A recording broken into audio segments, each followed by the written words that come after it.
There's two annoying things you gotta know about the Fujifilm Camera Remote App when you pair it with your Fuji camera.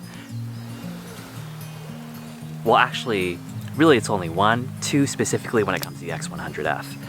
And the first is you cannot control anything in terms of the self-timer, which you would think, you know, kind of makes sense given that it's a remote app. You can't turn it on, you can't change it from 2 to 10 seconds, you can't turn it off, like you can't access it at all. The workaround for that is basically setting the self-timer to 2 seconds or 10 seconds, whatever your preference is, in your camera first, before you pair it via Wi-Fi to the app. The second thing is if you have an X100F, like me, you know that you have a built-in ND filter, and that is another thing that you cannot turn on in the Fujifilm Camera Remote App. So the workaround for this is to set a shortcut for both of these things on your camera. The great thing actually about Fujifilm cameras is you can customize almost everything in terms of the menu systems. What I have done is I have chosen this little button right here to be able to access my self-timer. Once I hit that, I can use my joystick to go up and down to choose either 10 seconds or 2 seconds. For the ND filter, I've chosen this function button to serve as my shortcut for the ND, and it's really straightforward. I just press that and the ND turns on, press it again and the ND turns off. Great little hack if you have an X100F and you do a lot of outdoor shooting like me and you need to be able to access that ND. It's so awesome to be able to just press a button, see it turn on, see it affect your image in the EVF immediately. So how exactly do you set an on-camera shortcut? Well, I'm glad you asked. I'm going to show you right here, right now. On your Fujifilm camera, you're going to hit the menu button and it's going to take you immediately to the My menu. And from here you can just go up one to the setup screen. It's the one with the gear icon. And then scroll down to button dial setting and then go into that. And then there's function setting, go into that one more time. And then you'll be given a diagram of all the buttons available on your camera specifically that are customizable. On the X100F, we've got 5 function buttons plus the AEL button and the R dial button. As you can see, I've got my function 1 button, the very top right there. You can see that green, yellow color already set to ND as I spoke to you previously. And then the other thing is the function 2 button, which is the front button right here, is set to self-timer, as I already told you about. And of course I can go in and change that to anything else here. And you can see in the upper right hand corner, you can see that little 2 out of 5. That means that there are 5 pages of options here. So the possibilities are practically endless here. So my recommendation actually is to not set custom functions on your camera straight away, especially if you're new to the Fuji system. You kind of want to go out there into the field and see what functions you end up accessing the most often, that you find yourself annoyed that you have to go into submenu after sub-submenu just to be able to access. And then come back, you know, a few weeks or months later, hunt it out and see if you can find in those, 5 pages of options, if that is something that you can actually set. Most likely, it probably is there.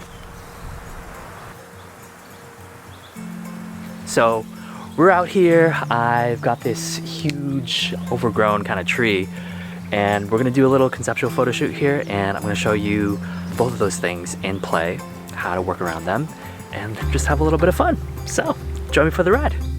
The concept is this tree. It's got a big trunk, and in that trunk there's like a hollow opening that I thought would be really cool to composite, either like a bookshelf or magical kind of gate or door. I really like this branch right here, so I'm thinking of placing my camera just around here or so and getting this in soft focus while that part of the tree is sharp. This is the other option, is to shoot from here. I could also shoot from here.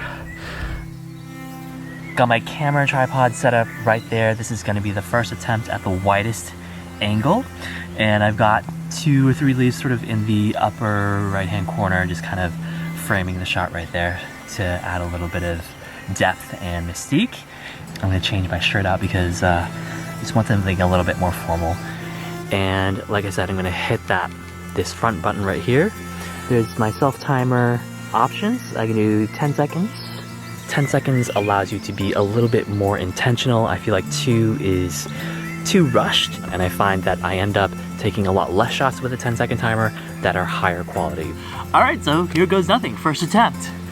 Now you can't really see it because it's too far away, but after I frame the shot, I hit the shutter button in the app, and then you'll see me slip my phone into my pocket to hide it away. And then this gives me some time to get into the pose during those 10 seconds before the warning beeps sound off and the shutter finally releases.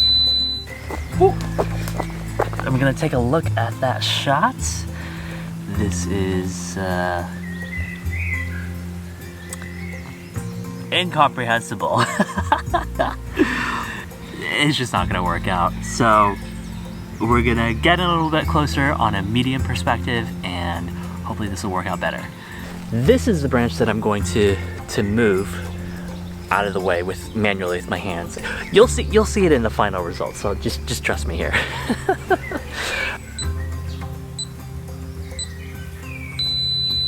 Let's check that out. It's an okay shot. I feel like I need to get a little bit further away from the camera. So then I just kept on going at it, playing around with various poses until I had this breakthrough where I had placed my left hand closer to the lens and my right hand further away to where the door was going to be. And then I was like, that is cool. All right. I really like having my hand to the camera like this. Like, it's gonna be okay. We're gonna get through this portal together.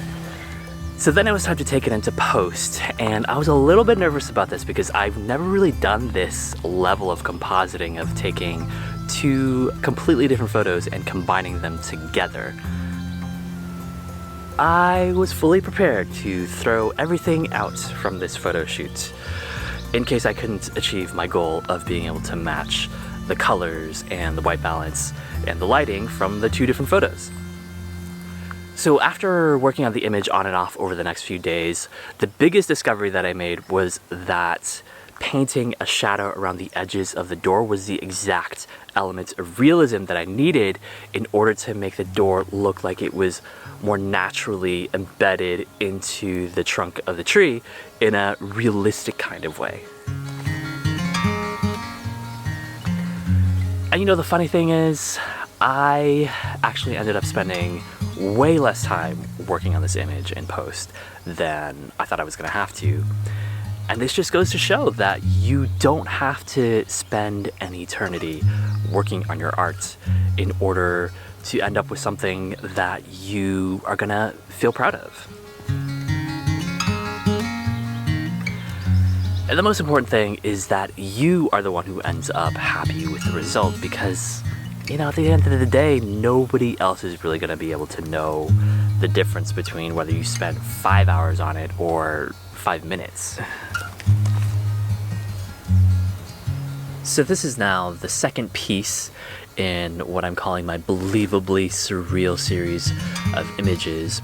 And the first one got kicked off by this kind of silly photo shoot that I initially went out for a YouTube thumbnail, but ended up with something that I am really proud of. You know, proud enough to call my own fine art. And if you haven't seen it yet, I will see you there.